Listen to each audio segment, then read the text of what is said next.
debemos superar también otro problema que está vinculado en cierta forma a esto que decíamos del pasado.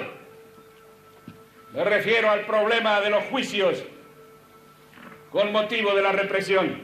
A comienzos de 1984, los organismos de derechos humanos cordobeses crean el Taller Julio Cortázar, un espacio de contención para hijos de desaparecidos, exiliados y expresos políticos.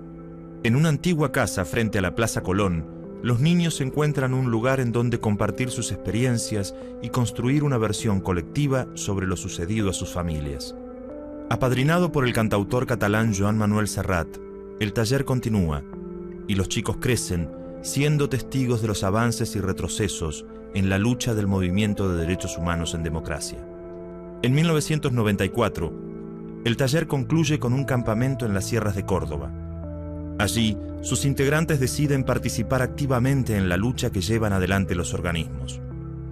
El 24 de marzo de 1996, en un contexto político desfavorable, los jóvenes se unen a la tradicional Marcha por la Memoria bajo el nombre de Hijos. Con su incorporación, el movimiento de derechos humanos de Córdoba toma un nuevo impulso para afrontar una década signada por la impunidad y el neoliberalismo.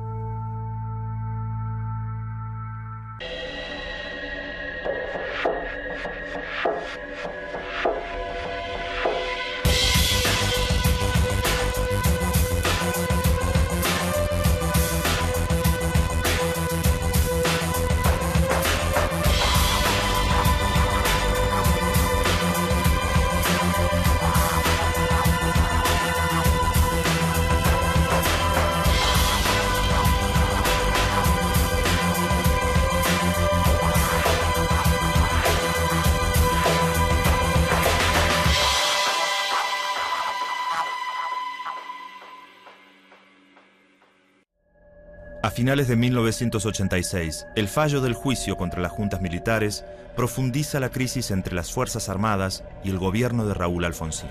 El punto 30 de la condena permite abrir nuevas causas contra militares acusados de terrorismo de Estado. Ante este contexto de crisis, el Poder Ejecutivo envía al Congreso un proyecto de ley que establece un plazo para realizar nuevas denuncias y procesamientos. Por la presión de la oficialidad y suboficialidad media habían obtenido que se dictara lo que se llamaba la ley de punto final. La ley de punto final en realidad era una armazón jurídica, incluso había sido hecha por sectores de alto vuelo jurídico, pero que en resumidas palabras decía, mire, se investiga en tantos días, si no mal no recuerdo eran 60 días, y en el día 61, si ustedes no investigaron y no tomaron declaración como imputado al que dicen que cometió los delitos, al día 61 se entiende que la acción penal, o sea, la posibilidad de perseguir, fenece. Entonces, bueno, la tarea de los distintos organismos de derechos humanos y de militantes de derechos humanos era tratar de lograr que la gente hiciera las denuncias, o sea, que ingresara la mayor cantidad de denuncias antes del plazo establecido. En el marco de esta actividad, Ernesto Barreiro, que había sido el jefe de torturadores durante el 76 de La Perla, fue citado a declarar. Y allí comienzan los hechos que van a desencadenar en Semana Santa. En abril de 1987, el mayor Ernesto Barreiro, acusado de ser uno de los más sanguinarios torturadores en el centro clandestino en La Perla, se niega a prestar declaración ante la justicia. Al ser detenido en el Comando 14 del Tercer Cuerpo de Ejército, Barreiro se declara en rebeldía. El personal del cuartel se amotina y pide públicamente el cese de los juicios. En cuestión de horas, otras dependencias militares se suman a la acción, entre ellas la Escuela de Infantería de Campo de Mayo. El temor a un nuevo golpe militar mantiene en vilo a los argentinos.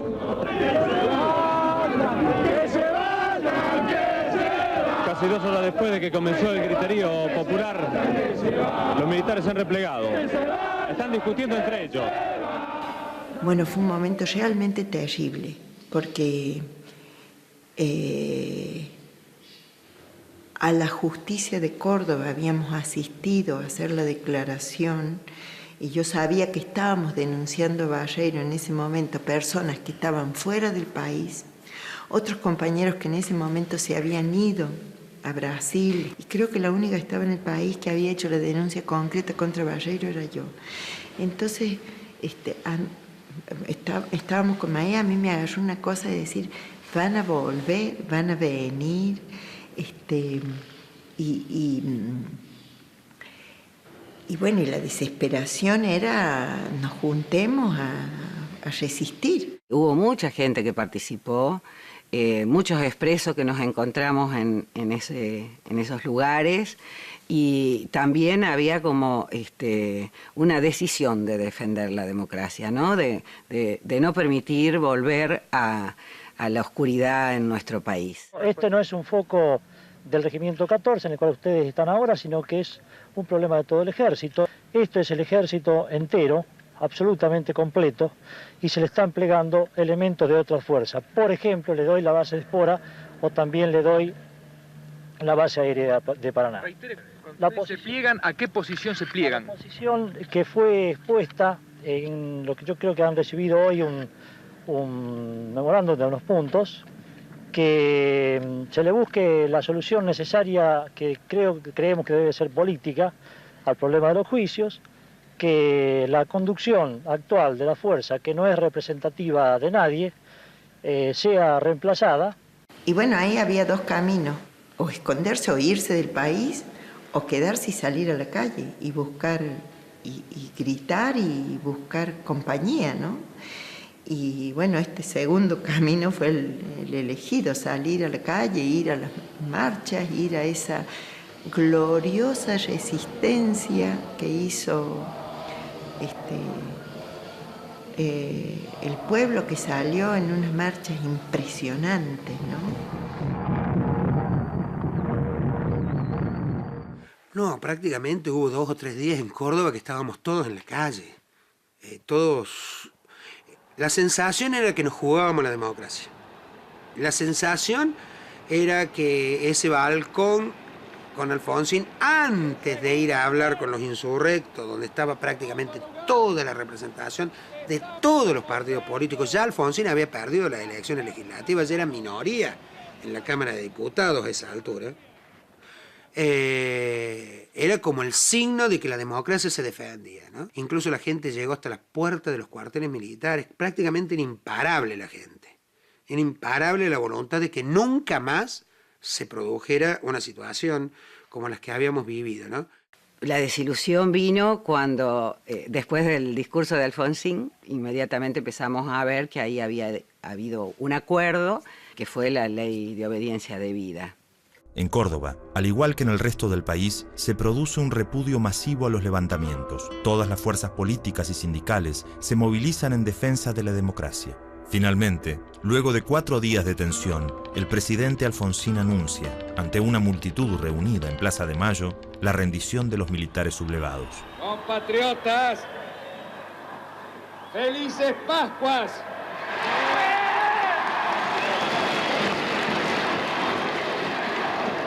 Los hombres amotinados han depuesto su actitud. Como consecuencia de Felices Pascuas, Alfonsín en el balcón de la Rosada, y millones de argentinos movilizados en la calle pidiendo que no se arrodillara ante los planteos militares, al poco tiempo sale la ley de obediencia debida, que reconoce sin admitir prueba en contra que así habían actuado los mandos medios para abajo, y Barreiro recupera la libertad. La ley de obediencia debida fue una sensación de yo diría, de malestar, y también como una descreencia respecto de las posibilidades del gobierno de Alfonsín, y también de lo que pudiera hacer de allí en más. La posibilidad de concretar lo que en muchas oportunidades sostuve desde la campaña electoral, es decir, la concreción de la división de las responsabilidades a través del principio de la obediencia debida. Ante las presiones militares y el peligro de un nuevo golpe de Estado, el presidente Raúl Alfonsín envía al Congreso un proyecto de ley que busca cerrar el conflicto con las Fuerzas Armadas. La norma exime de responsabilidad a los oficiales y suboficiales acusados de participar del terrorismo de Estado por haber actuado en virtud de la denominada obediencia debida, un concepto militar según el cual los subordinados se limitan a obedecer las órdenes provenientes de sus superiores. El 4 de junio de 1987, la ley es aprobada en el Congreso en medio de una gran polémica. Solo quedó Menéndez en la picota la posibilidad de un juicio. Hasta sus jefes, que habían sido a su vez jefes del Estado Mayor del Área 311, que era como se denominaba el área represiva en la provincia de Córdoba, también quedaron desprocesados. Es incomprensible que las instituciones de la República nos estén juzgando a nosotros que luchamos para defenderlas y que existen esas instituciones porque nosotros triunfamos. La única explicación a esta incomprensibilidad es un plan de la subversión que se propone destruir las Fuerzas Armadas, como está destruyendo la educación, la cultura, la iglesia, la familia, nuestra posición internacional, para dejar el país aislado e inerme material y moralmente y poder entregarlo al comunismo. Yo estoy convencido que la guerra revolucionaria continúa y que la subversión está logrando ahora, refugiándose en la legalidad, lo que no logró con las armas. Tomo mi prisión como un servicio más y espero que sirva para que mis conciudadanos se dispongan, se impulsen a defender la República antes que la subversión se apodere de todos los resortes del poder nacional y transforme a la patria de la libertad en un títere del comunismo rojo. Luego del levantamiento de Semana Santa y la ley de obediencia debida, los reclamos militares continúan. Bajo un clima de deterioro económico e inflación creciente, se producen nuevos levantamientos que ponen en peligro la continuidad del orden democrático. Los militares amotinados reclaman una amnistía amplia y la reivindicación de las Fuerzas Armadas. En ese contexto, el comienzo del juicio contra el ex general Luciano Benjamín Menéndez se retrasa en la justicia federal. Y lo que sucedió, para mí, con claros indicios de complicidad en la Justicia Federal de Córdoba, fue empezar a dilatar la posibilidad de realizar ese juicio, acercándonos hacia el debilitamiento del gobierno de Alfonsín y la posibilidad de que llegara al poder un presidente de distinto signo con el que, a través de quien era el verdadero cerebro de los carapintadas, que era el coronel Segnandín, tenían fuertes contactos en función de la impunidad absoluta, incluso para los comandantes que habían sido condenados. Se sentía que los años que le quedaban no se sabía si los iba a terminar. Esta presión en lo militar luego pasa a ser también una presión en lo económico. En mayo de 1989, en medio de una grave crisis económica, se llevan a cabo las elecciones presidenciales. El candidato justicialista Carlos Saúl Menem se impone con el 47% de los votos al candidato radical Eduardo Angelós. La asunción del nuevo presidente está prevista para el 10 de diciembre, pero una ola de saqueos a supermercados, duramente reprimida, pone en evidencia que el gobierno saliente no está en condiciones de mantener la paz social hasta esa fecha. El 9 de julio de 1989, Raúl Alfonsín adelanta el traspaso de mando y Carlos Saúl Menem se convierte en el segundo presidente constitucional luego del retorno de la democracia. Que no iba a haber juicio en Córdoba, eso era como que Menéndez tenía una gran ligazón con el Poder Judicial, era como vox populi.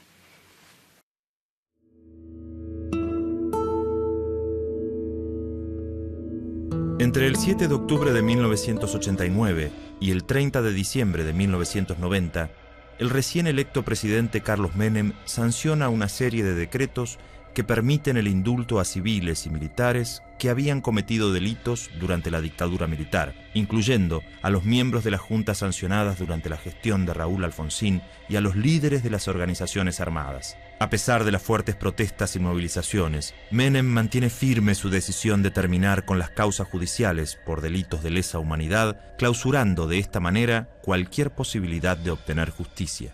No es la primera vez que se da un indulto en el mundo, en todas partes. En Uruguay hubo un indulto hace muy poco tiempo, ratificado por todo el pueblo uruguayo. Hubo un indulto en España después del Tejerazo. Hubo indulto en el mundo después de la Segunda Guerra Mundial. Increíblemente, un indulto a un procesado, cuando la Constitución le da la facultad de indultar, lo dice claramente el texto, a solamente a los condenados, ¿no? Cuando vinieron esas leyes, me acuerdo las reuniones, eran un funeral las reuniones, porque nosotros pensábamos que era el final. ¿Qué íbamos a poder hacer si hasta las leyes nos habían puesto? Ya estábamos pensando que en cualquier momento íbamos a ver a Menéndez pidiendo una medalla por todo lo que había hecho. Ya lo teníamos en la cabeza y ya lo dábamos casi por hecho. Pero tuvimos una suerte, se fundó Hijos. Para mediados de los 90, los años de intensa lucha y el enorme retroceso que implican los indultos pasan factura a los organismos cordobeses. Entre sus integrantes aparecen signos de desgaste y cansancio. Esta situación genera un debate sobre la necesidad de buscar nuevos métodos de resistencia contra el olvido que promueve el Estado. En este contexto, muchos jóvenes que integran desde niños el taller Julio Cortázar comienzan a participar activamente en la organización Familiares. El taller es un espacio de contención para hijos de desaparecidos, exiliados y expresos políticos que funciona desde el año 1984 en una pequeña casa frente a la Plaza Colón. 10 años después de su creación, sus integrantes deciden que el espacio ha cumplido sus objetivos y es necesario dar inicio a una nueva etapa. Y en ese tiempo ya se venían generando también en otros momentos apariciones de hijos de desaparecidos en distintos medios de comunicación.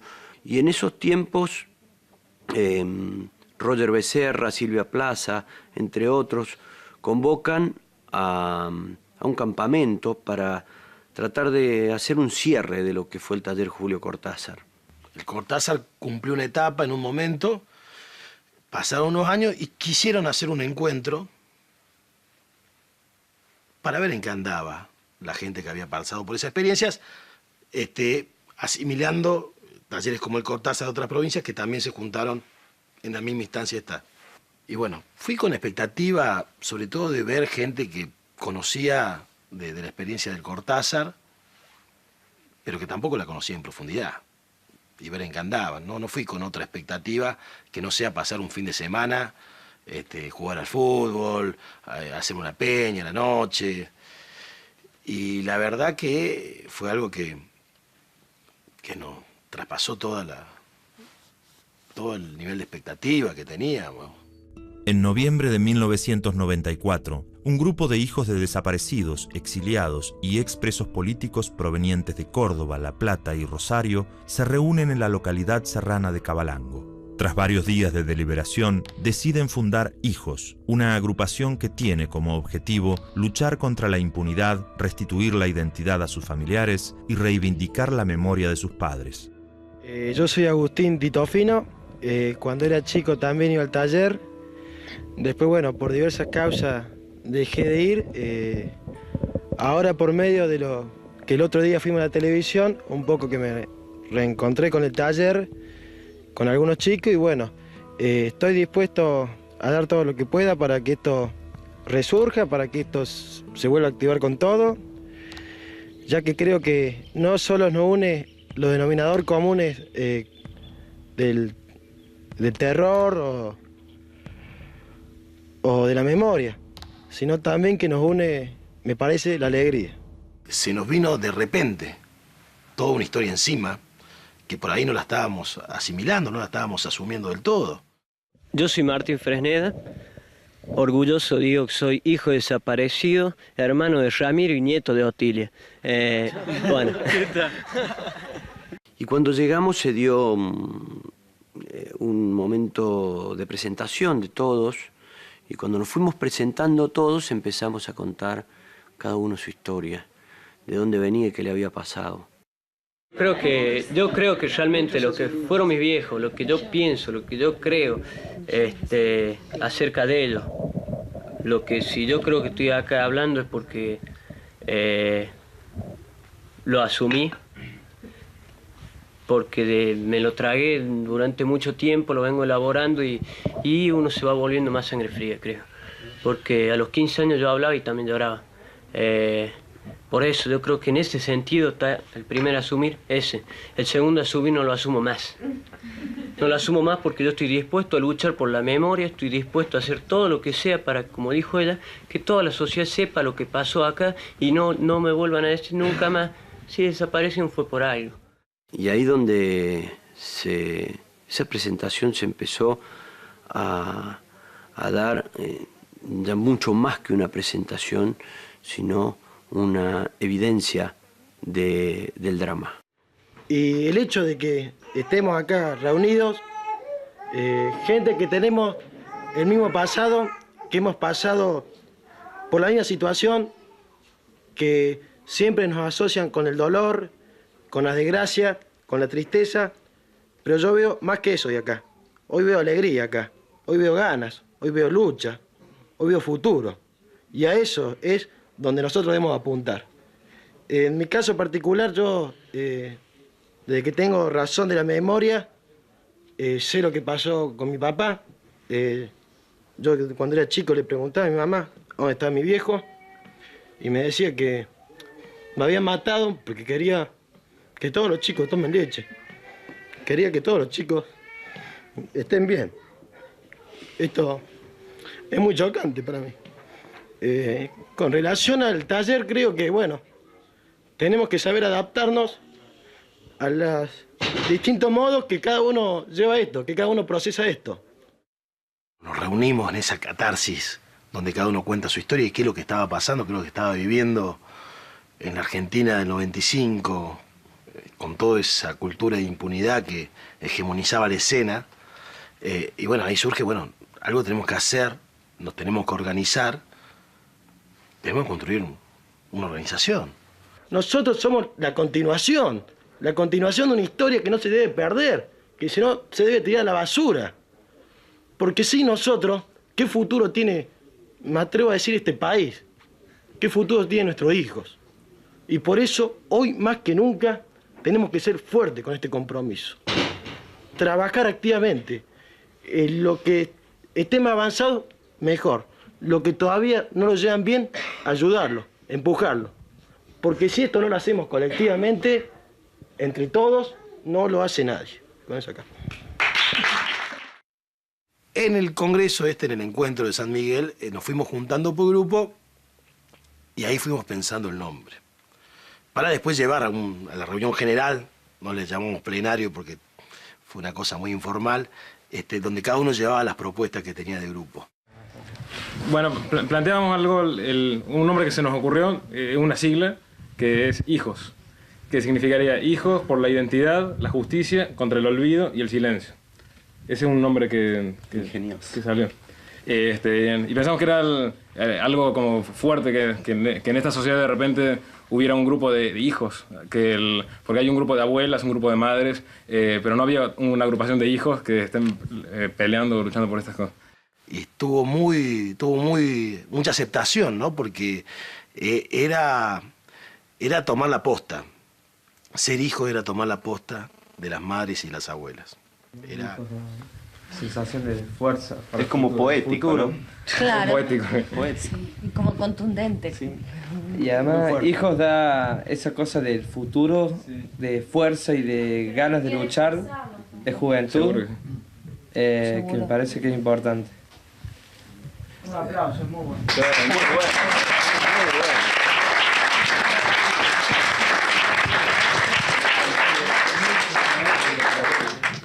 Cuando nosotros apenas salimos de San Miguel, empezó a correr esto de que nos estábamos organizando y fueron reuniones muy grandes que se hicieron a la semana, al mes. Y lo mismo estaba ocurriendo en Ciudad de Buenos Aires, en Rosario, en Santa Fe, en La Plata, en otros puntos del país.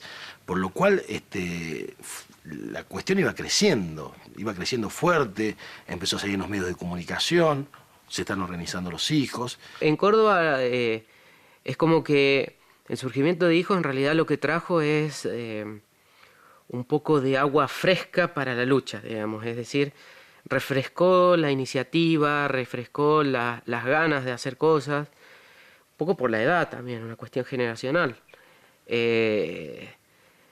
Y yo creo que eso fue el aporte más grande, digamos, no fue contradictoria, no chocamos, lo que sí vinimos a tener como un poco más de iniciativa, un poco más de fuerza, un poco más de ganas de hacer cosas, ¿no? El 24 de marzo de 1995 se lleva a cabo una nueva marcha de la memoria por las calles de Córdoba. Durante la movilización, los miembros de Hijos avanzan en una columna separada y se integran a las demás agrupaciones en una ceremonia improvisada y emotiva. A partir de entonces, los organismos reciben un nuevo impulso y las metodologías de lucha y resistencia se renuevan.